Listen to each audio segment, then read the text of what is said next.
Hello, everyone. Thank you for joining us for National NISLA's Office Hours Early Career Professional Panel. National NISLA Office Hours is a live event series designed to bring students and professionals together to talk about topics that are relevant and important to current students. My name is Haley Carrasco, and I serve as National NISLA's Vice President for Programming and Speech Language Pathology.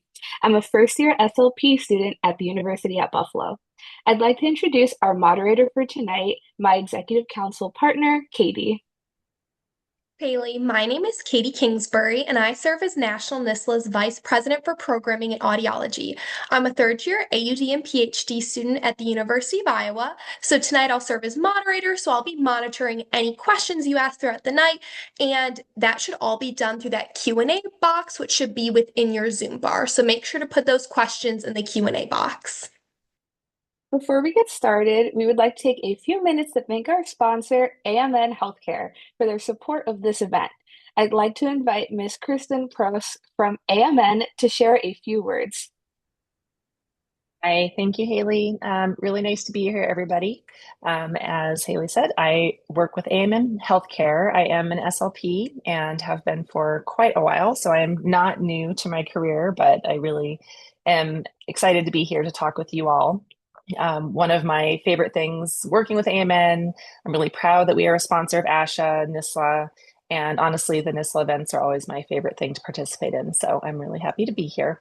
And just a little bit of background. So my title is I'm Senior Director of Teletherapy at the Teletherapy Programming at AMN, which is a bit of a misnomer. I do head up the teletherapy program, but really support all of our school-based services, clinical best practices. So I really love that I get to bring the first 13 years of my career that I did spend on site working in school districts, working with all related services, all disciplines, and then my years in teletherapy supporting districts and states across the country to support the work we do in all 50 states. So it's really exciting. It's a diverse position that I get to have. So hopefully, we'll have a chance to talk about that as kind of our careers progress and what it looked like in the beginning and what it looks like now. But yeah, AMN is a staffing company that's kind of the base level. Most of what we do, I would say the majority of the company is medically facing. It actually started as a nursing staffing company. However, I live in the little schools part of the company, but we do staff SLPs, audiologists in private healthcare settings, and also school-based settings. So schools are my love. That's where I have spent my career, but I love that I also get to work with professionals who are in other settings, and we are always challenging each other and learning from each other. So it's pretty great, the fields that we're in, that we do exist in so many different places and are needed in so many different settings. So yeah, happy to be here and looking forward to the conversation. And I will go ahead and end my time and turn it over so we can get started. Thank you, Kristen. At National NISLA, we understand that leaving graduate school for the early stages of one's career can be overwhelming. Between starting a full-time job or CF, leaving the classroom behind, and possible imposter syndrome for new graduates, early career professionals have a lot to consider. National NISLA wanted to offer a way for students who are thinking about what comes next to seek advice from early career professionals who have firsthand experience. During tonight's office hours, we'll hear from CSD-related professionals in the first 5 years of their professional careers. Although we've developed some questions for the panelists, this event is meant to be an open discussion, so please ask questions via the Q&A feature found on your Zoom bar. We're fortunate to have a panel of professionals who took time out of their busy schedules to help us prepare you to know a little bit more about transitioning to your careers. And with that, I would like to introduce our panel of professionals, Adrienne Graves, Haley Kingsbury, Kristen Preuss, Molly Stolz, and Jacob Wright. Please introduce yourselves, including your discipline and place of employment.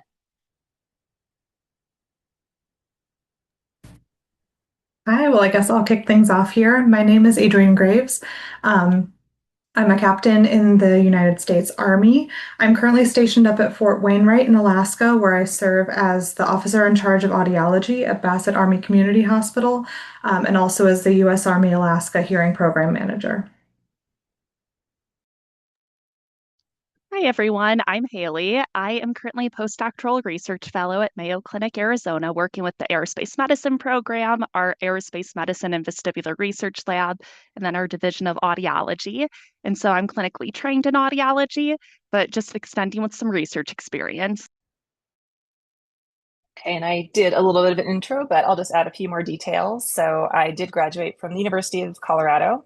I do live in Colorado, and so I worked in school districts, like I said, for the first 13 years on site in a town that is, kind of suburban size, but I ended up working in some of the schools that were a little bit more spread out. I worked in some mountain schools.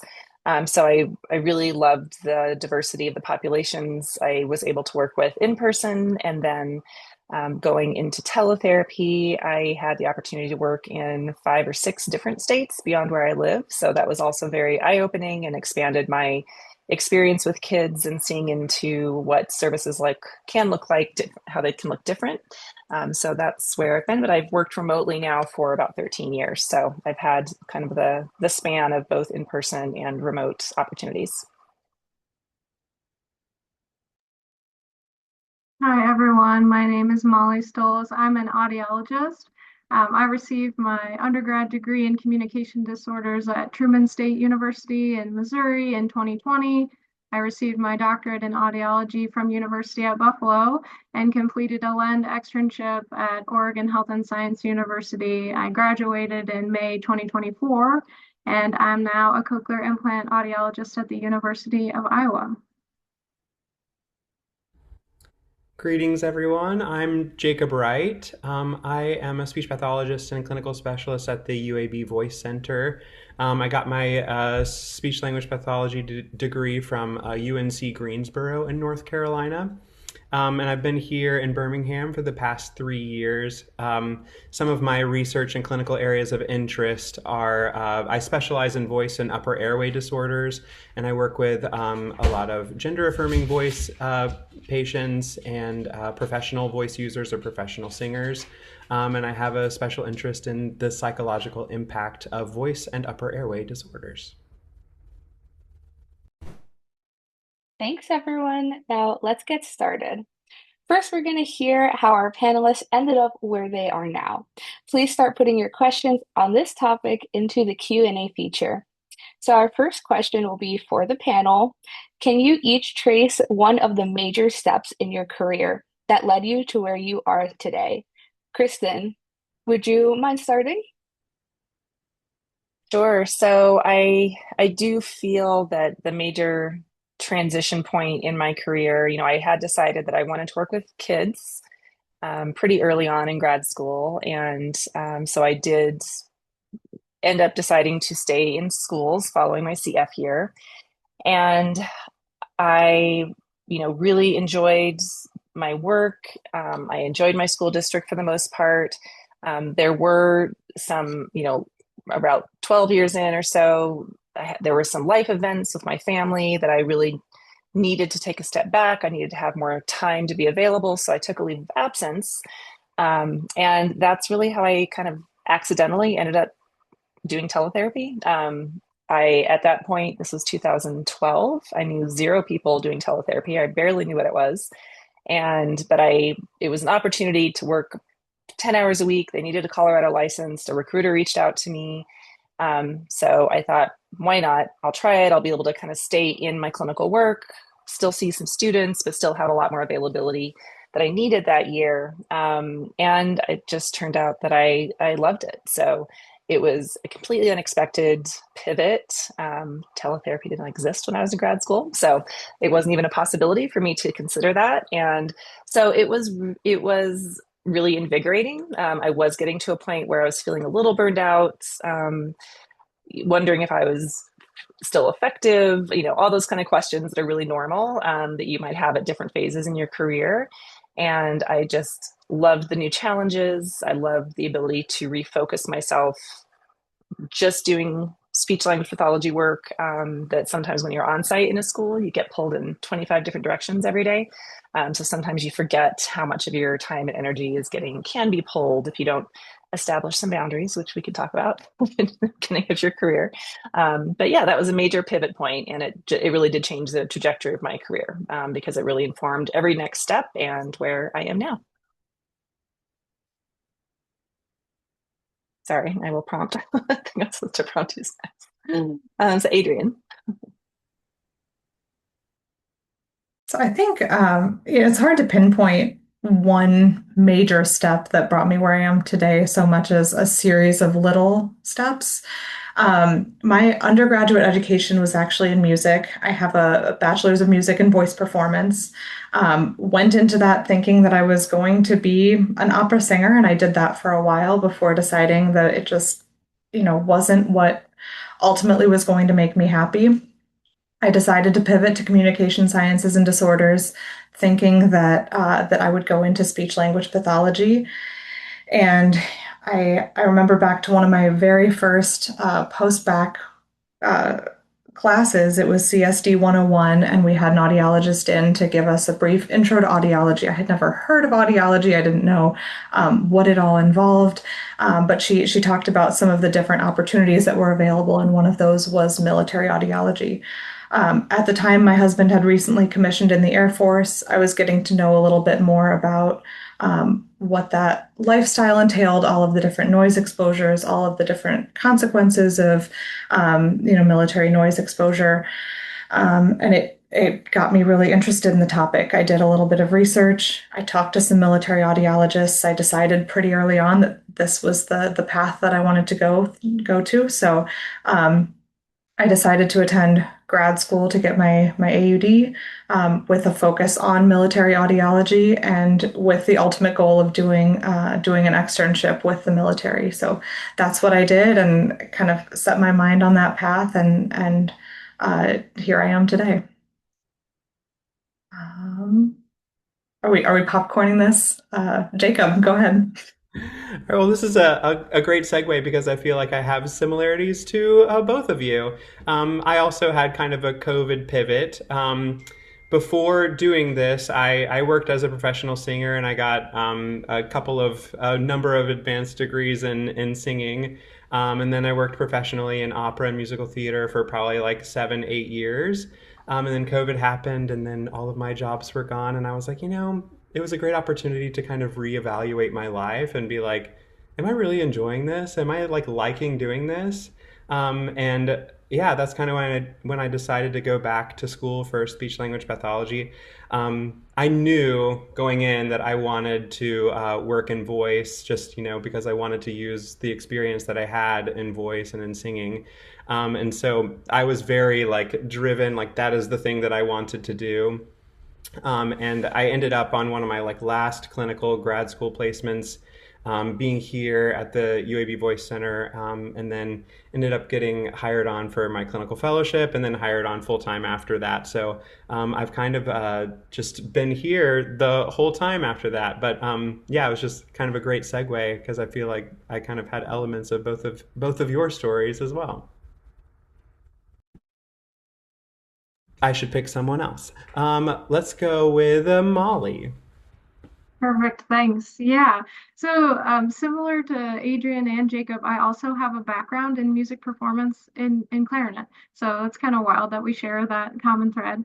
But I think one of the biggest turning points for me that got me into specifically cochlear implants was during my second year of graduate school. I decided to pursue a 6-week internship at a children's hospital that was on the other side of the country because I really wanted an experience that I couldn't get at my program at the time or in my area.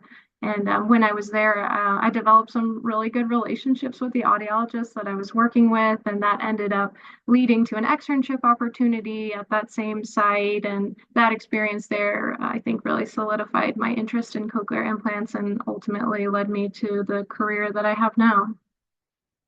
And I think maybe Haley, right? Perfect. I'll wrap it up here. So for me, since I'm currently at Mayo Clinic, Arizona, I did my audiology externship year actually here, and I came out from University of Iowa where I was doing my graduate schooling. And so what really made me want to decide to stay was the connections that I made with people here, but specifically my mentor. And he was the one who really motivated me, where I always have had a passion for research. And I felt like there was more to be pursued beyond that with the AUD degree. And so he presented an opportunity for me to grow and develop with our AMBRA lab here, as well as with learning some aerospace medicine topics. And so that's been exciting to really be able to bolster those skills, but knowing that I will be transitioning back into a clinical role in a few months. And so being able to augment that experience and how it's been able to supplement me. So unfortunately, I was not a voice performance major, but it's great to hear everyone's experience of how it led them to here. Yes, a lot of musical background. I love to hear it. Thank you, everyone, for sharing. Our next question is for Molly. Can you describe how you went about finding your first job post-graduation? Yeah, for sure. I think maybe I don't have a really great answer for this, but it's an honest answer.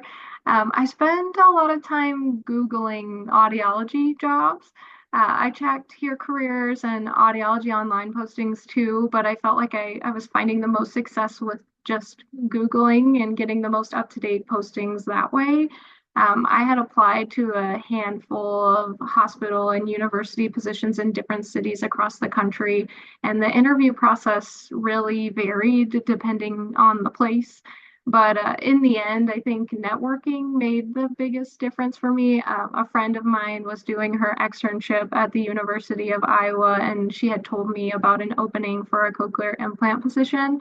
And that was exactly what I was interested in and at the time. So I applied, and that's how I ended up in my current role. But I think it showed me how important these connections that you make with people throughout your graduate school, maybe even undergraduate school, can affect you long term. Thank you, Molly. Is there anyone else on the panel who'd like to share their experiences finding a first job post-graduation? I think to just add to what Molly's saying, a lot of it is through, I feel like, networking, hearing connections through people, where you do see the postings online, of course, but it's really through people that I knew when they would share a position experience with me, or they'd be like, oh, can I introduce you to this person? That's how you really get to know what a position, a place is actually like. And I feel like it actually sets you up for a better chance of advancing further than in the job interview process. Thank you so much, Haley. Our next question is for Jacob. Can you tell us about the process of going from your CFY to a full-time job and what that transition was like?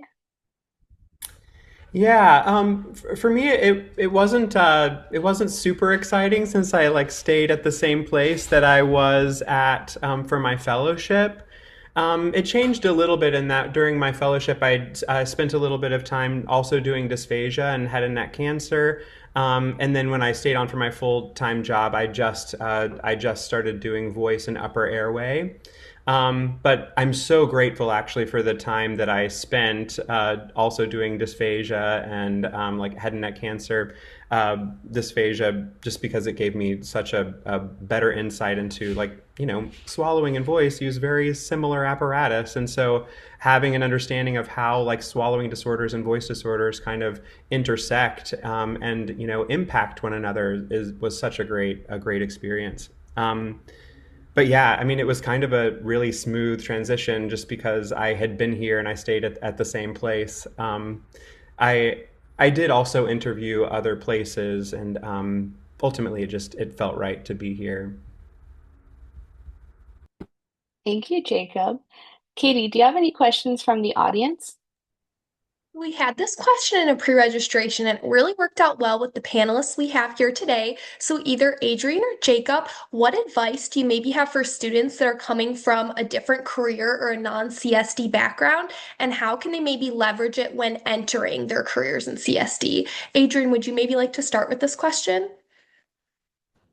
Yeah, absolutely. And I think it's a great question because I think, unfortunately, visibility of CSD is not necessarily that abundant in high schools and And very few people go into college knowing that this is what they're going to do. So we do get a lot of people entering our career fields as potentially, their second career or something, or their second major even in college. And I think I've spoken with a number of CSD students who have a fear that their background is going to hold them back, right? That they have their experience in another position is going to be what prevents them from getting accepted to a university, getting, a good externship, a good CYF. And I think my advice is always that your diversity is your strength, and what makes you different and what sets you apart from other people. It's a matter of knowing how to frame it so that it can be to your advantage. You can talk about, in my case, all of the different ways that music and a background in performance can be applied to the job that you're going to do. I think it's a matter of being able to frame your experience in the most positive light and to apply it to what you're planning to do. Yeah, I completely agree with that. And in this world in voice, we see a lot of crossover with people who were singers and had a background as singers, kind of move into the voice area of speech language pathology. But I am so like excited when someone maybe doesn't have that background. I think a lot of times in this area, like, oh, if you're not a singer, you're not going to be able to do voice. But I kind of think, no, like we need other voices. We need people with other life experiences who have had, a fresh perspective on, what we do in our small little voice world. We need more diversity. We need more sort of varied backgrounds from people. So I'm always excited when I see someone with like a psychology background or like a kinesiology background or sports science or, exercise science, any of those things that can very easily be applied to what we do all the time. And also, like what Adrian said, just bringing your own life experience into the room. Like you have had kind of a different experience than maybe many students have. So use that life experience when you're talking to patients and when you're, connecting with people. I think it's a great asset. So yeah. Thank you both very much. Our next question is for Kristen. What types of experiences or jobs would you say or would you recommend before graduate school to help figure out which area of speech language pathology is a best fit for someone or audiology? Mhm. Yeah, I think that's a really good question. And one of the things that I wished I had done prior to grad school, during grad school, and even early in my career is just even not necessarily having a job, but just shadowing individuals, interviewing SLPs who worked in different settings, asking them what their day-to-day life and work looked like. I was so focused on the academic piece of it and, getting into grad school and, your grades, your GPA and your clinical work within that kind of grad school bubble.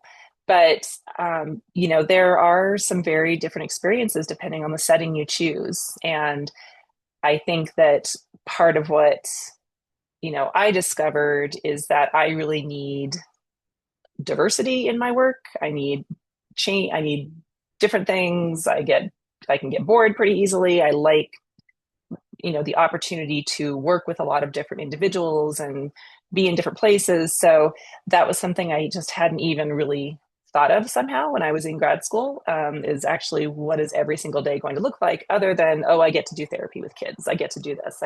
Which that piece I knew I enjoyed and I loved evaluating.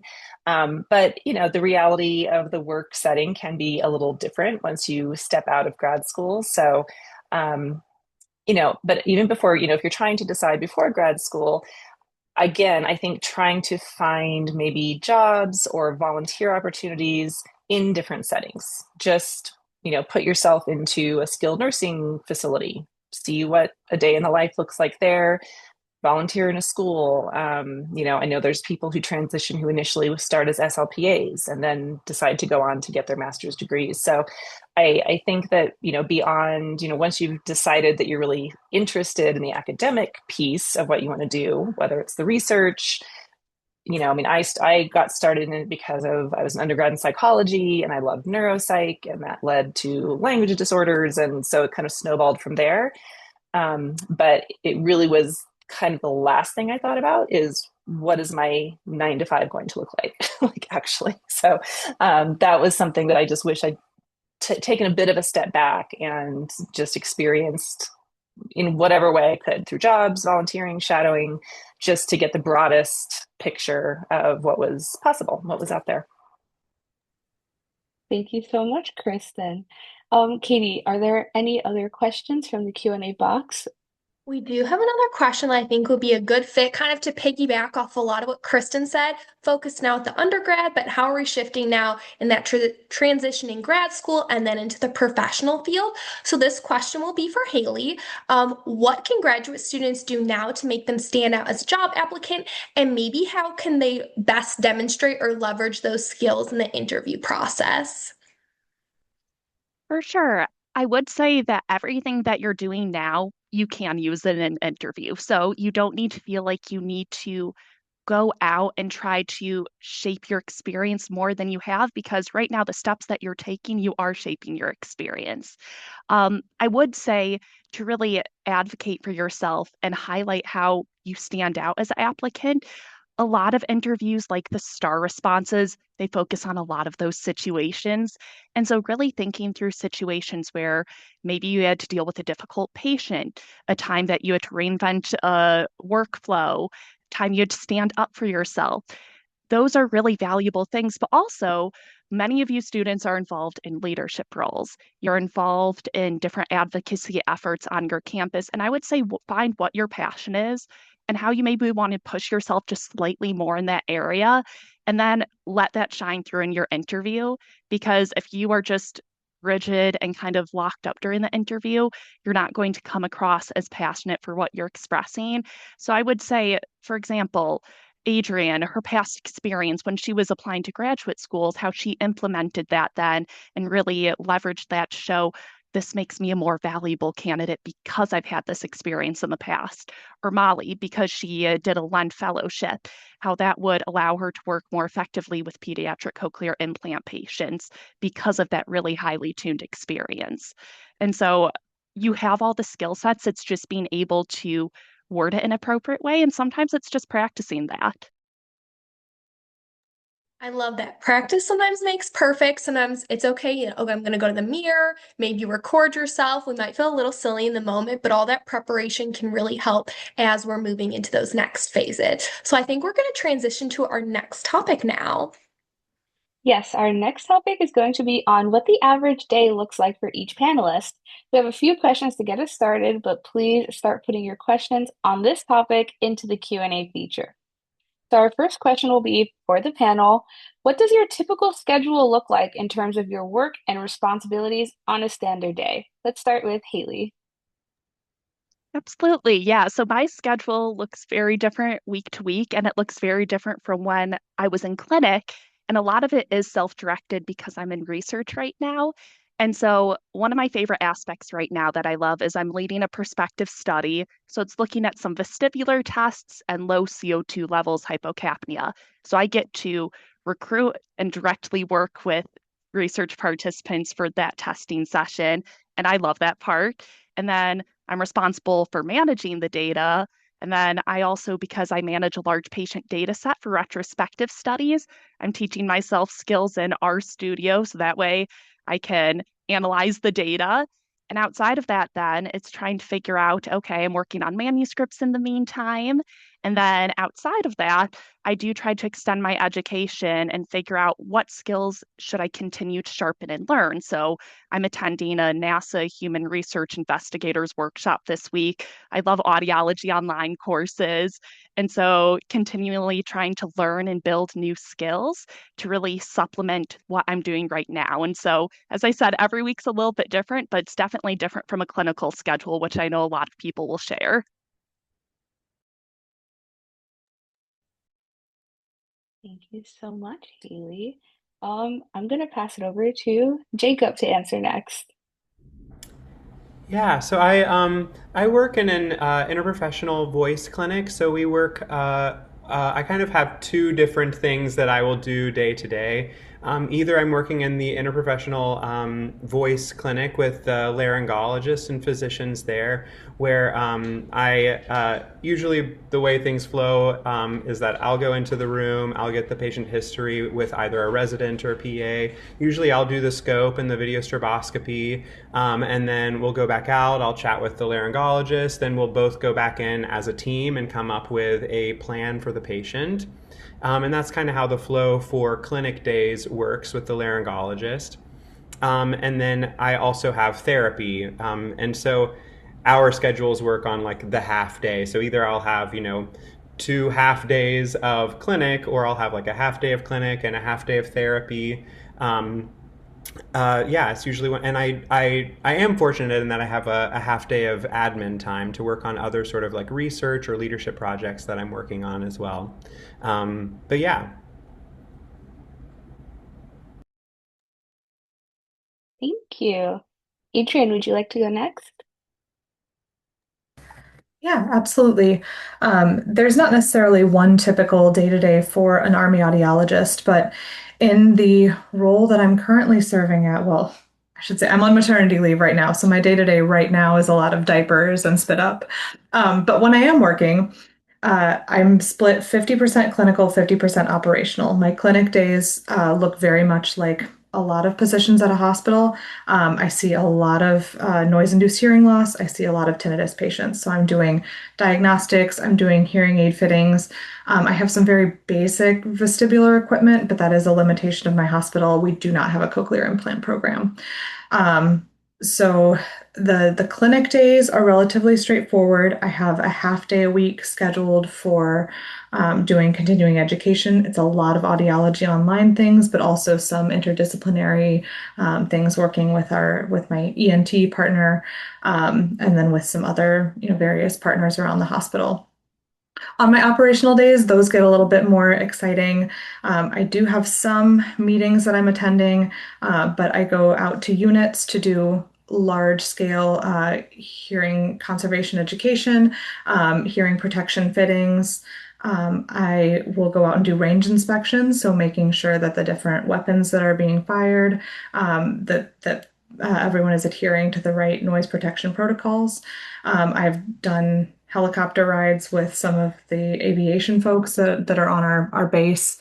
And then I do a lot of hearing technician training because the Army is a 100% testing. We test 100% or we screen 100% of our soldiers every single year. We're bringing a lot of people through the booth. So we have technicians who facilitate that testing process. And so I train them up to be able to run the software, do some basic kind of fielding questions that are audiology related, and then getting people to the right kind of echelons of care from there.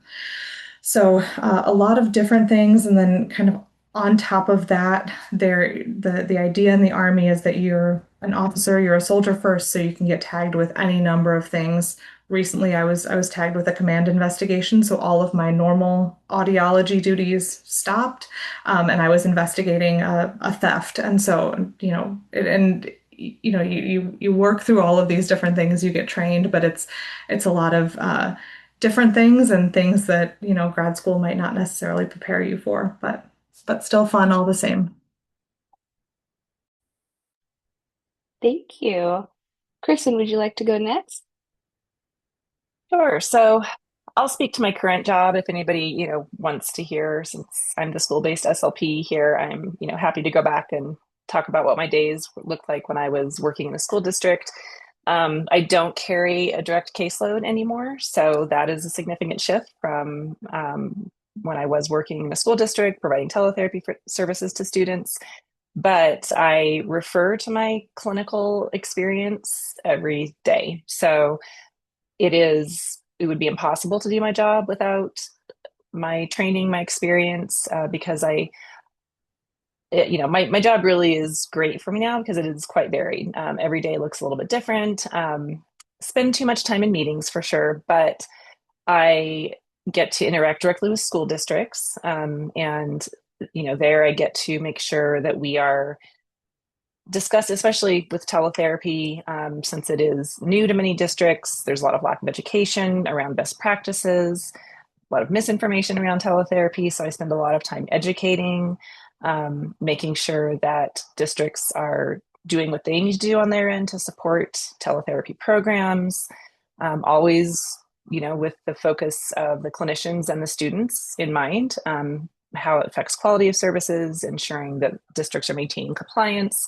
So I do a lot of that advocacy on the behalf of students, on behalf of clinicians, as we are working with school districts. I work directly with sales team members, recruiters who may have some education background, sometimes not. And so I'm also doing a lot of educating with them and ensuring that they understand how what they're selling, what the clinician they're placing, the language they use is also reflecting best practices. And they understand what that means and why it is a requirement that I have that any teletherapist we place has worked in person for a certain period of time. And so I do a lot of reining in of some of the enthusiasm of those who are wanting to move forward and just try to do something, but helping them to understand the context of the work that they do and how important it is. And so it's really fun. I really love opportunities to do that and work with people who don't come from clinical backgrounds, but care about clinicians. They really want to learn. They want to be good at what they're doing. And so they really do want to understand more about our worlds, whether it's medical side, schools, services. So yeah, I do a lot of that. So it's varied and it's very interesting. So as I responded to one of the questions, I also get to work with other companies and resource developers, researchers. Right now working with a neuroscientist who has developed an AI based AC app that I wish it had been around when I was providing services because it's just incredibly intuitive, increases the accessibility of this tool for parents and kids and clients.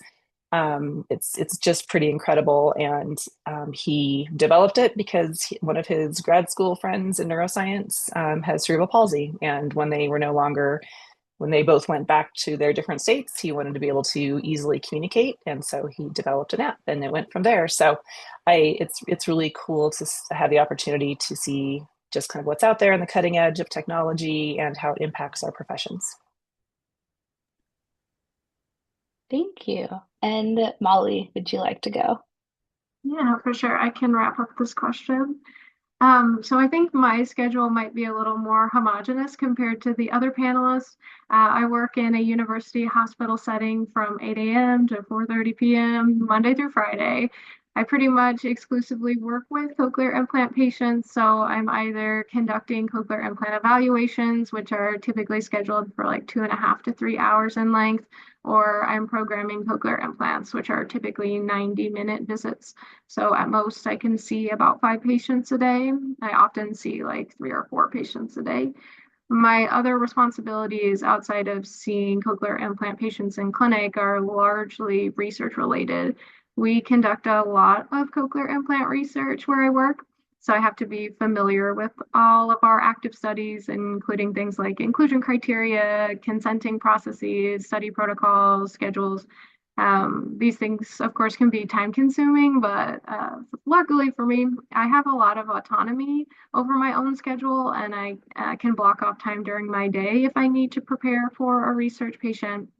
And then, of course, there are like the usual things like charting, answering patient questions, ordering equipment, day-to-day administrative stuff.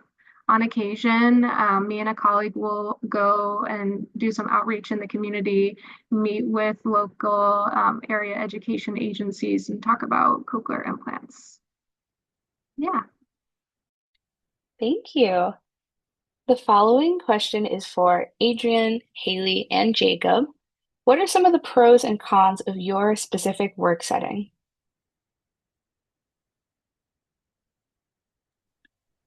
I was gonna say we Adrian, do can you start want to with start? Haley. You can go ahead. Oh, okay. Um, I would say it was a little bit of an adjustment first for me compared to clinic and also working with supervisors where it's a lot more, okay, supervision, always getting approval from someone where I am the only postdoctoral fellow working across these three programs. And so a lot of it is self-direction.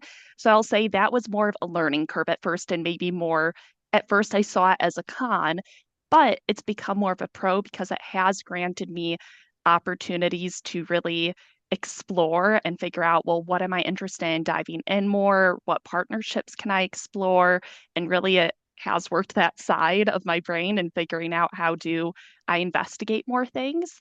Um, I am very much a people person. And so, part of me that is kind of a con right now, not always having that interpersonal contact. But compared to clinic, I can drink my coffee when I want to. So, a pro there where you're not always at the mercy of that clinical schedule. I do work fully in person though, and so there is that interaction there, always coming into the office. And so I will say with every job, you will weigh pros and cons of it, but I would say focus on the experiences that you're going to get out of it and where you see it's going to take you.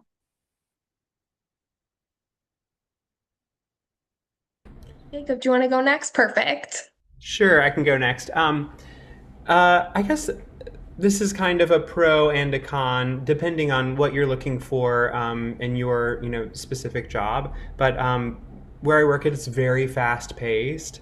And so often I feel like I'm pulled in many different directions. I said that, I'm in clinic or I'm in therapy, but oftentimes I might be, doing therapy and then the doctor comes in and is like, Jacob, I need your eyes on this, or I need to pick your brain about this. And so then I go into that room for that patient. And then I go straight from there to get the next therapy patient. And then it's just kind of, we also have clinical fellows that we're supervising and graduate students that we're supervising. And so it's just very like, you go from one thing to the next thing. And I had a great conversation with one of our grad students, and he was like, Jacob, I just feel like you're always doing like 12 things at once. And I was like, I feel that way too. And for me and for my brain, it works well because I like to just keep going. I like not to, sit still for too long. And I like problem solving and figuring things out. And so, for me, it's a pro. The con part of that is, there are some days where I've like gone and done 12 different things and I'm like, oh my gosh, it's 3 o'clock. I need to write all of the things that I have done. And so I think that sometimes can be a challenge. It's helpful for me in my schedule to have that bit of admin time so that if I do get behind a little bit one week, I can catch up during my admin time. But yeah, I think that's kind of when people come to this work setting, that's the thing that I think catches them most by surprise, where they're like, I want to just focus on this one problem. And I think that with where we are, yes, you can focus on that one problem for this amount of time, but then we need to move on to the next thing. And so I think that's one of the big challenges, kind of just being able to shift focus quickly and kind of move from one thing to the next thing really quickly. Yeah, I think, yeah. I think there are also days though where like it's slow, and so those are also lovely days where you can catch up a little bit. So it's kind of hard to predict though which day you're gonna get.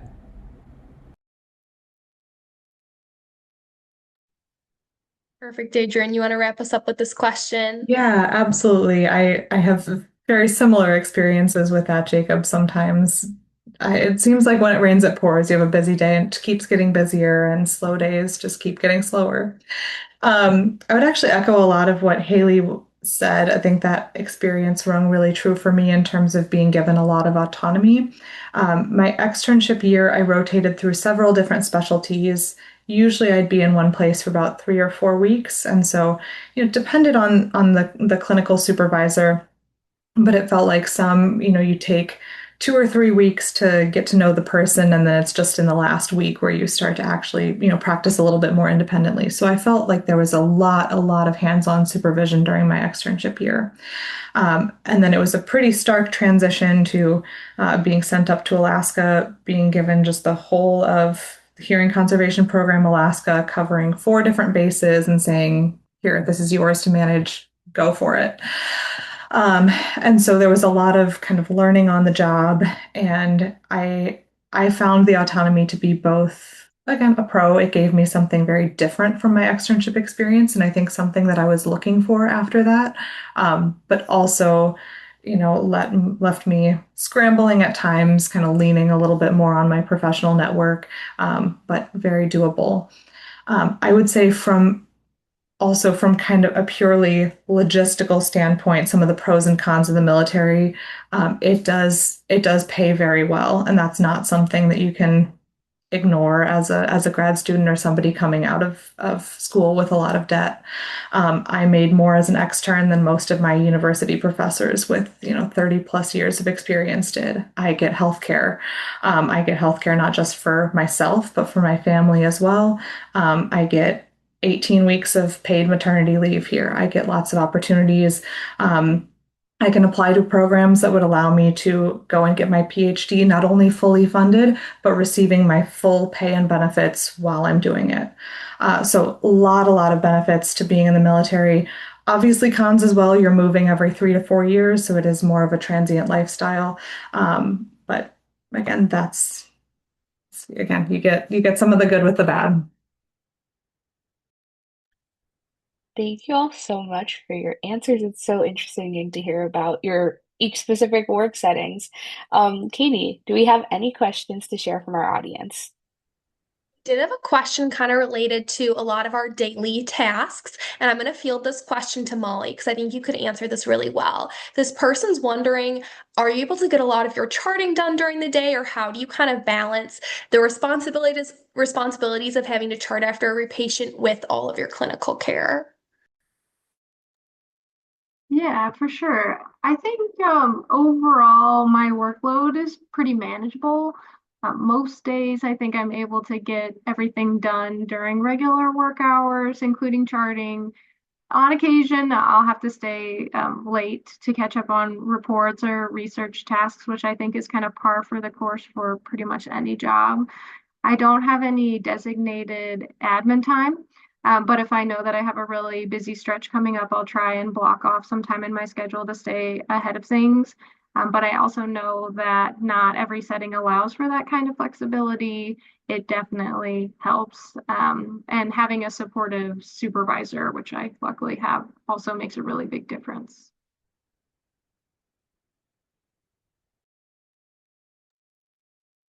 Thank you so much, Molly. Next, we will look at readiness and preparation, a topic we saw in the registration questions. So please start putting any questions on this topic into the Q&A feature. Our first question is for Haley. Did you feel ready after leaving grad school to start your career?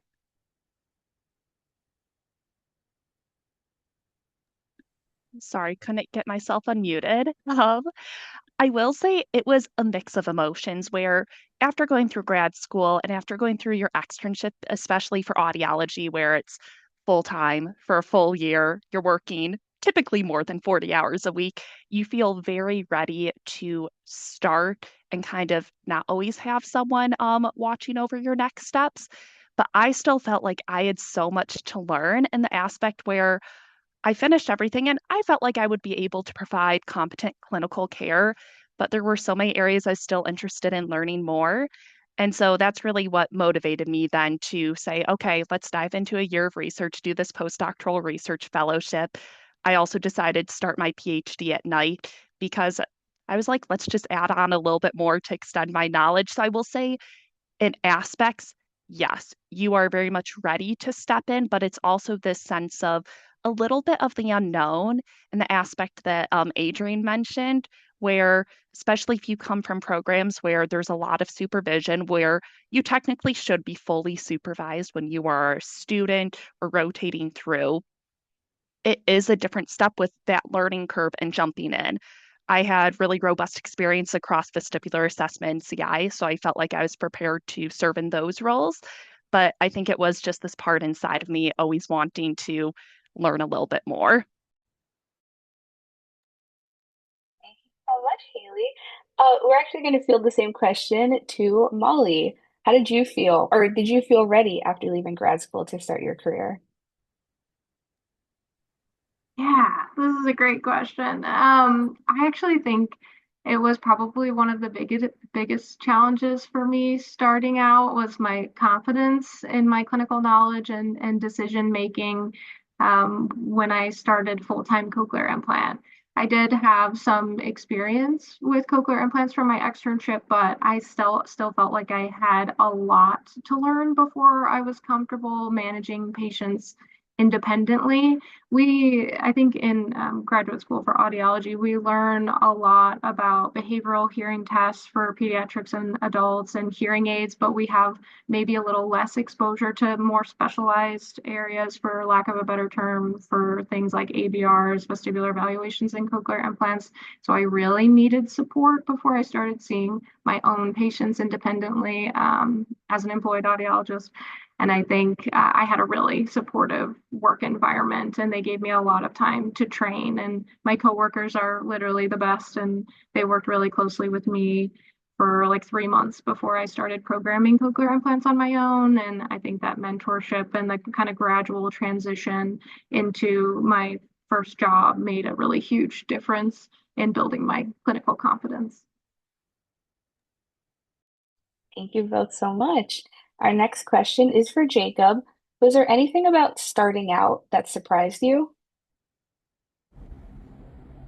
Starting out after grad school or after my fellowship or After grad both? school? I was gonna say you could take it either way because you kind of Okay. had the unique experience where you transitioned from your role as a CF. So you could talk about that, whatever Yeah. you're feeling with the question.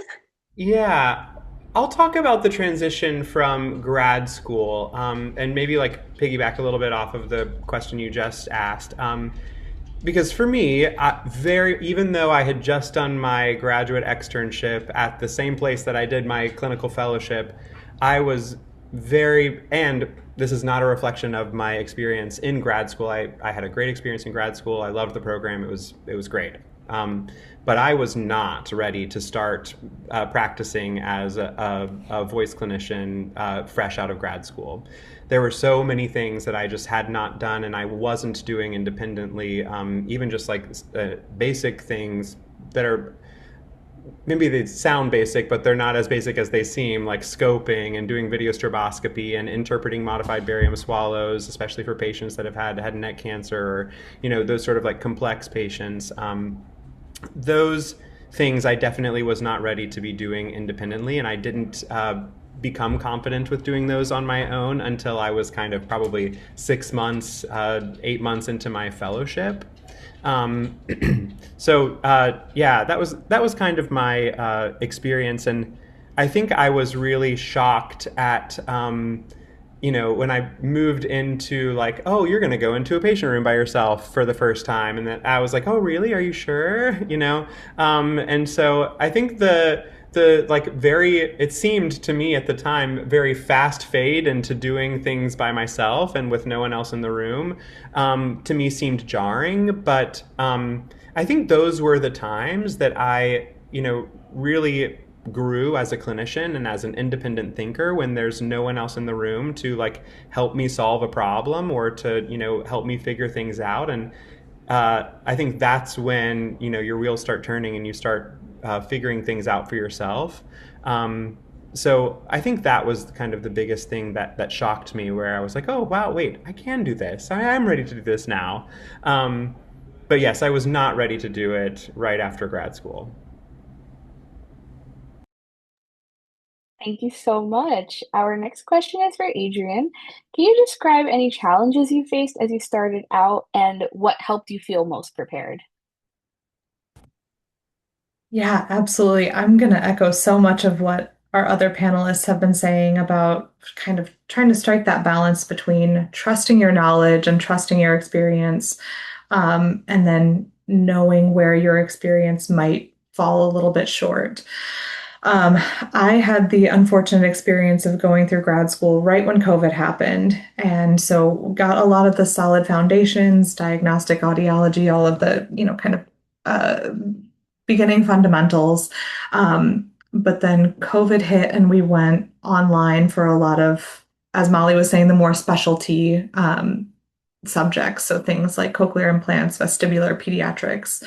Um, and so, I still attended the classes. I did all the readings, but we weren't able to do a lot of the same hands-on kind of workshops, labs that I would have done had we been in person. Um, Add on to that a couple of unfortunate clinical externship experiences where a supervisor would be out for a period of time or things like that. So I definitely found that my experiences specifically in cochlear implants, vestibular, pediatrics were a little bit lacking. Um, Now it's always tough entering the workspace because you obviously want to lean on your knowledge, but a big part of our scope of practice too is, even though this is something that audiologists can perform, you do need to be experienced in it and knowledgeable in it and comfortable in it in order to effectively have it within your scope of practice. So it's been a journey to kind of self-identify areas where I feel less prepared. But from there are so many resources out there to help you. We mentioned Audiology Online. You make lots of connections through graduate school, through your externship or fellowship years. And just don't be afraid to lean on those people and reach out to them if you need different resources. I do see a few pediatric patients where I'm at now. I'm not a pediatric audiologist, so I can perform all of the diagnostic functions, but almost every single time I run into any sort of complicated case, I reach out to my pediatrics supervisor for my externship year, and I just say, "Hey, I'd like a quick vector check on this. Here's the situation." Obviously, within maintaining HIPAA compliance, but making sure that I'm on the right track, that I'm giving this patient and their family the right information moving forward. So I think, yeah, challenges, kind of knowing your scope of practice, being able to perform it comfortably, but then, what helped me feel most prepared was being able to lean on my network. Thank you all so much for your insight on this topic. Katie, do you have any questions from the audience? So I want to have Kristen maybe share a little bit about an answer she put in our Q&A bar because it was great. So we've had a couple questions in our pre-registration as well in the Q&A about students taking a gap year between undergrad and then grad school. So you gave some really sage advice. Would you kind of want to elaborate on advice you have for students that are taking a gap year, how to maybe use that time and things they could do to build their resume in the interim? Yeah, of course. So as I said in my response, and it was specific to, what was recommended and would you advise getting SLPA certification, for SLP students or for student people considering that path. Yes, if you live in a state that does utilize SLPAs, that can be a great way to, if you get that certification, to get experience doing a piece of the work. It's certainly not the full scope of work of an SLP, but you are doing direct services with clients, with students, and you're under the supervision of a certified SLP. So it's also a great opportunity to learn from them and find out about their experience. And so I certainly recommend that if that's an opportunity and an interest to you.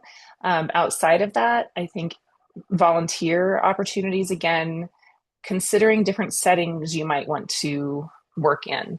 An important piece of your, I think, work happiness or just feeling good in your job and your day to day is the culture of work settings. And that can vary quite a bit depending on the setting. Some people really love the more medical based settings. They like the pace. They like kind of the quick nature of some of the work, depending on if you're doing outpatient or more, inpatient work or rehab, versus some people are more drawn to the school settings. They like the idea of forming those relationships with kids over 9 months, over year after year with families. But it's a different pace. It's a different culture. And there's pros and cons to all of those different settings. So, there's a question, somebody who said they enjoyed they're interested in working with the elderly population. That's awesome. That's such a need. And if your passion is there, volunteer or see if you can, get a CNA, become a CNA, work again, just even if it's not specifically doing the type of work you think you might want to do someday, having the opportunity to spend some time in different settings. I think can be very informative just about you can see other people around you, what their work is, what their days look like, and just how you feel about the setting and culture. And those are, I think really almost as important as what you are academically interested in, um, that piece, because I think there's a lot of different, because one of the things that I learned about myself, one a common thread was that I could be happy in a lot of different settings, but the type of work I enjoyed the most was where I felt like I was able to advocate, whether it was working in Head Start, advocating for those kids and families, doing home visits, because that's where I felt most connected. So I try to find that in the different places I've worked, the different settings. And that's a sort of a difficult thing to grasp and know unless you just have some experiences. So I think that as you're deciding on school programs to go into, just giving yourself as many opportunities as you can to explore and set up educational interviews with people, if you're considering different roles. I've really found that people in their careers are very happy to share. They really want to answer questions. They can be very generous with their time. So don't hesitate to, reach out and ask if you can have 30 minutes and ask them some questions. And I think that can just be really help to guide your decision making and make that gap year useful for you. Thank you, everyone, for sharing. For our final assigned topic, we'll discuss support after leaving the academic setting. After this, we'll have some time for any remaining questions from the audience. If you have a question about this topic, please start popping them into the Q&A feature now. Our first question is for Molly. What resources or communities have been crucial to your success? So I think I'm really hyping up my coworkers during this talk, and that's great because they deserve their flowers. They're amazing. But I think my coworkers have been the biggest resource for me. I was really lucky to start in an environment where everyone was so willing to teach and support me, even while they were managing their own full caseloads. We still collaborate a lot. We ask each other questions all the time and talk through challenging cases. And I think that kind of teamwork has been huge for my growth. I've also stayed in touch with people from graduate school, like students, professors, and other connections that I've made along the way. And of course, that's been really valuable. It's always nice to have a group of people that you can reach out to and compare work experience with, or maybe ask questions that you might be embarrassed to ask your very experienced coworkers. I also got involved in ASHA Audiology Early Career Professional Program in 2025, so just this past year, which I really enjoyed. And it gave me a chance to connect with other early career audiologists and hear about their experiences and share resources. And there were, there were helpful presentations on things like billing and coding, topics that you're not always fully prepared for when you're coming out of graduate school. So I guess overall, I think like the immediate support system has been obviously very helpful, but also like a broader professional network. Those things are really crucial to my success so far. Thank you, Molly. And we're going to ask the same question to Jacob. What resources or communities have been crucial to your success? For kind of echoing what Molly said, first and probably foremost, all of my mentors and supervisors, like if I did not have them and their advice and support and mentorship, there's no way I would be doing what I'm doing now. But also I think that at least the world of voice can seem a little bit mysterious in some ways. They kind of work on their own timelines with their own sort of thing. And unless you're kind of aware of those things, it's kind of hard to do all of the things that you need to do in order to kind of get your foot in the door. Some great resources, at least with regard to voice, are groups like PAVES is a group that is responsible, or that is kind of helping with education, especially for graduate students and fellowship students. And they have different events for grad students that kind of like talks you through some of the things to expect in terms of like competency for voice and upper airway, but then also the process for when to apply for fellowships and things like that. Um, the timeline is a little bit different, I think, for fellowships for voice, in that you most likely will apply kind of in January, February, and then maybe like be interviewing maybe February, March for a fellowship that starts, July to October. So it's a little bit ahead of where maybe some of the other fellowships are interviewing. So it's good to know about that timeline ahead of time so that you can prepare for that. And something that I advise people to do is to have your voice graduate placement in the fall, because that kind of prepares you a little bit more to be able to interview in the spring.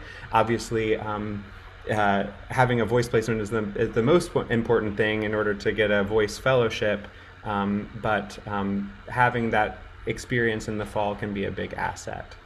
And then there are other groups like the voice clinician, and there are other sort of events that you can attend. Some of them are hosted by ASHA, but then others are hosted by other places. But if you find the PAVES group on Instagram, you can find a lot of information about some of these other meetings and other resources that you can use to get experience and kind of be guided in the right direction, if this is an area that is something that is interesting to you or that you'd like to pursue.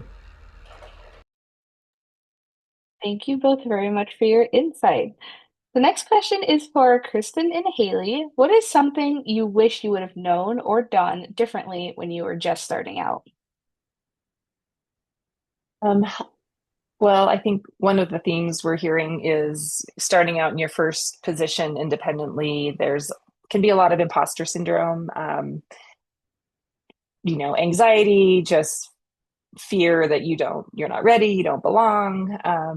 I definitely experienced that. And I wish that I had, number one, asked for more help and advice from my colleagues, and not done so much just white knuckling and trying to survive. And I was just so afraid that I was going to be exposed, that somebody was going to like realize that I didn't know what I was doing. Um, so all of those fears, I wish I had, given myself a bit of a break there, and also taken advantage of so much experience that was around me, in where I worked, even with my CF supervisor. Um, so that I would have done that differently, because I really could have enjoyed, I think, my first year more than being, I think, feeling a lot more stressed than I probably needed to be. And I would have realized that, in our fields they are broad, like it's varied, and there is no way to come out of, no matter how great your grad program was, no matter how great your clinical experiences were, you are going to come across patients, students, situations that you did not encounter in any way, shape, or form.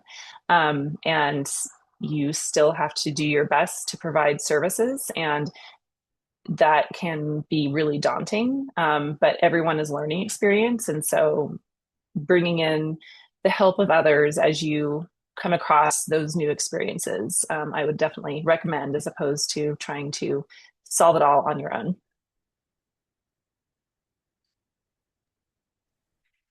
I can build off of that then. And so I would say for me, starting out, the big thing when you transition into a role is, as a student, I was the type that was always asking questions because it is such a welcoming environment to ask questions.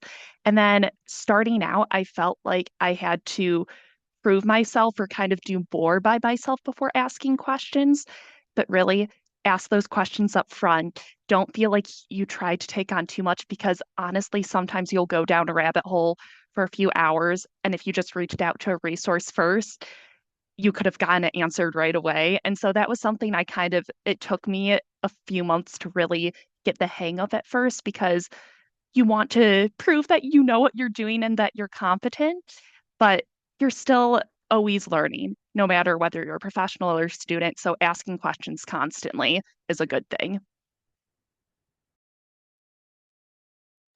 Thank you both so much. Our next question is for Adrian. Are there any tips you have for balancing work and personal life? Yeah, absolutely. That's a really tough one, especially starting out. Um, Kind of like Haley was saying, when you're in an academic environment, you feel like there's a need to prove yourself and to consistently go above and beyond. And I think a lot of that attitude is hard to um, shut off or even amend a little bit when you're entering the workplace, especially up front. I wanted to see all the patients. If there was anybody who had, they needed to be seen on some kind of timeline, I would make room in my schedule and push other things off to the side, push my charting to the side, end up staying later. And I think that's the kind of thing that you have to learn how to set those boundaries and set those priorities because the organization will continue going without you. Obviously, there are emergencies that pop up, and it's always good to accommodate. Our profession, I do see a few, sudden sensory neural hearing losses, and so we always make time to get their diagnosis and referral over to the ENT. Um, but it's it's important to be able to distinguish true emergencies from just kind of logistical things that can wait, and to protect your time too, because if you with certain people, if you give an inch, they'll take a mile. And so learning how to balance all of that. We have a saying, right? The Army will roll along. All of these workplaces will continue operating. And so you have to protect yourself from burnout, protect your peace, protect your priorities. Thank you very much. And Katie, do we have any questions from the audience? We did have a question in our pre-registration that was asking about how are we staying current in the research now that we've entered the field. So I'll field this question to Molly. So post-graduation, we've kind of left the classroom. What's one of a tip you have or the best way to stay connected with current research in the field? Yeah, so I think I'm kind of lucky because there is a lot of active cochlear implant research going on at the university that I work at. So I kind of have like just clinical exposure and research exposure to it through my job site. But other than that, PubMed, I'm on PubMed on a regular basis, Google Scholar on a regular basis. Anything that I come across clinically that I'm like, man, I really wish I knew more about that. I wish I was more educated on that. I'm searching it up. I wish I had like a better research or a resource tool to share with you guys, but honestly, I'm Googling Google Scholar.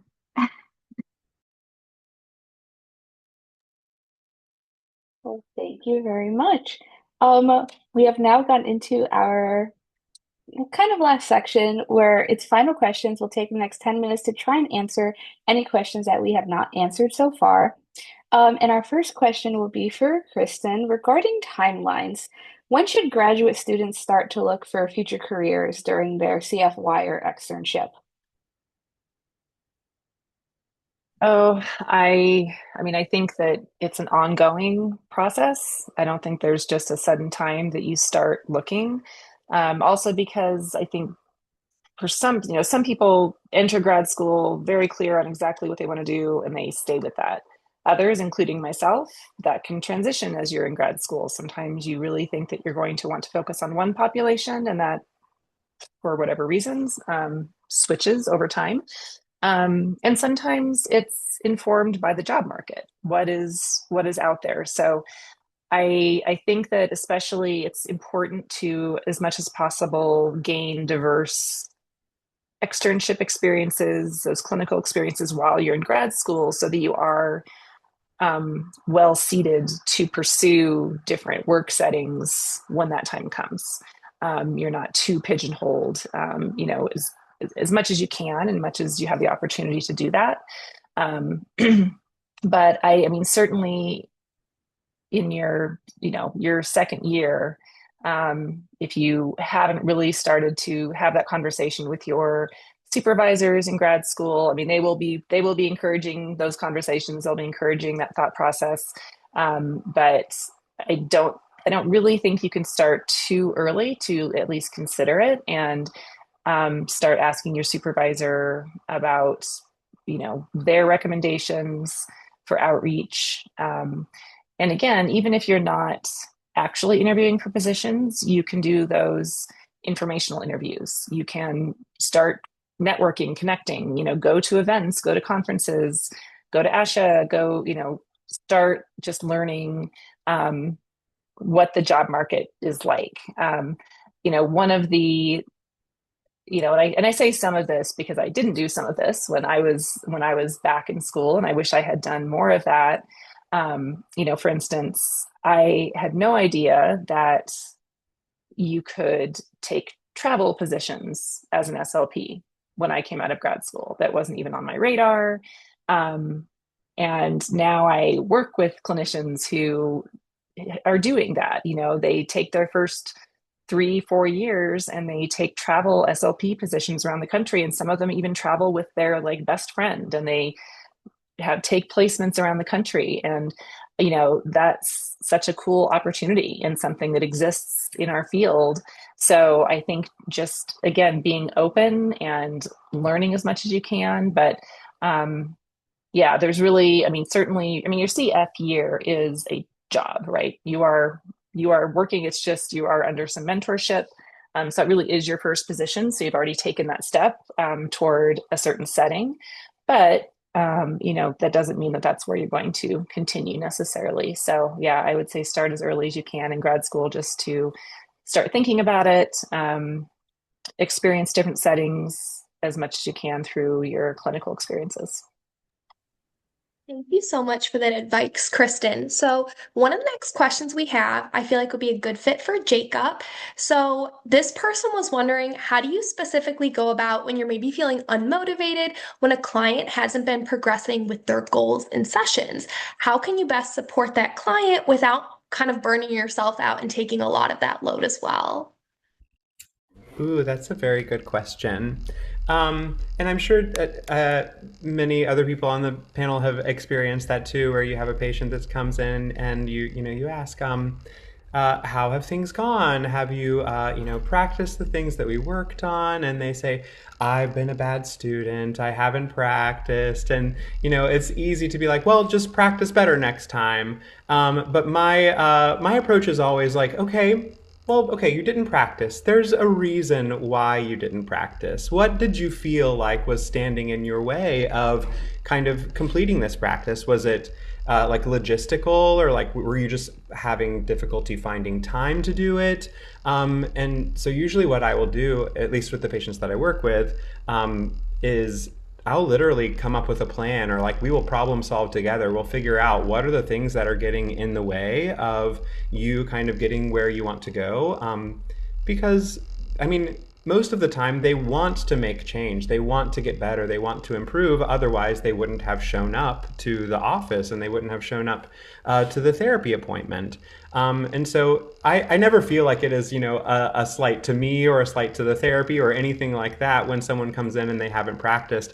What that says to me is, okay, we have not found the path of least resistance here in a way that this person can implement the practice in a way that doesn't feel cumbersome or inconvenient.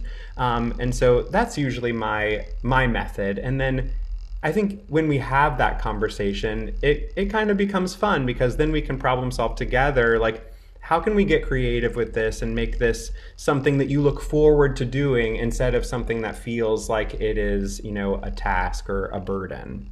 So that's usually my go-to when I'm solving a problem like that. Thank you very much. And this is our final question for the panel. What is a piece of advice you would give to someone just starting their career? Molly, let's start with you. Yeah, I think the biggest piece of advice I could offer is it's okay to ask for help. There's a really big or steep learning curve when you start any new job, and I think it's totally normal to feel overwhelmed at first.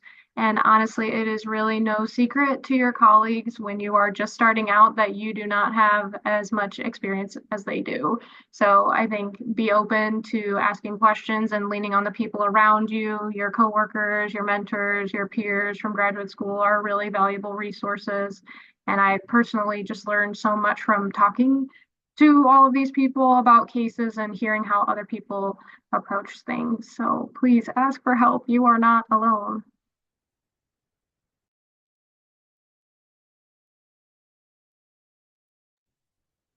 Thank you very much. Haley, would you like to go next? Sure, my response kind of builds off on that. I would say you're always a learner, so constantly ask questions. The second you stop asking questions, I feel like you're becoming stagnant.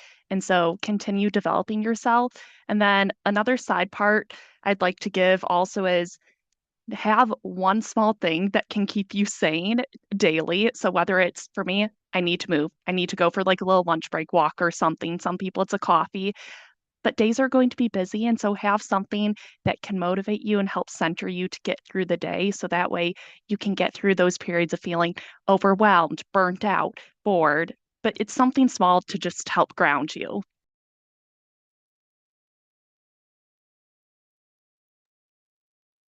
Thank you. Kristen, would you like to go next? Sure. Yeah, I think that's all great advice from Molly and Haley. And I would add just to be open to experiences, be open to things that maybe you didn't think you might enjoy or were maybe not your initial direction. It's amazing what you can learn about yourself, and you might actually find something that you really love that you didn't expect. So I think just taking advantage of opportunities as they arise, and sometimes it can be a little scary, but you will always learn something from those experiences that were maybe not what you had initially planned for. Thank you. Adrian, would you like to go next?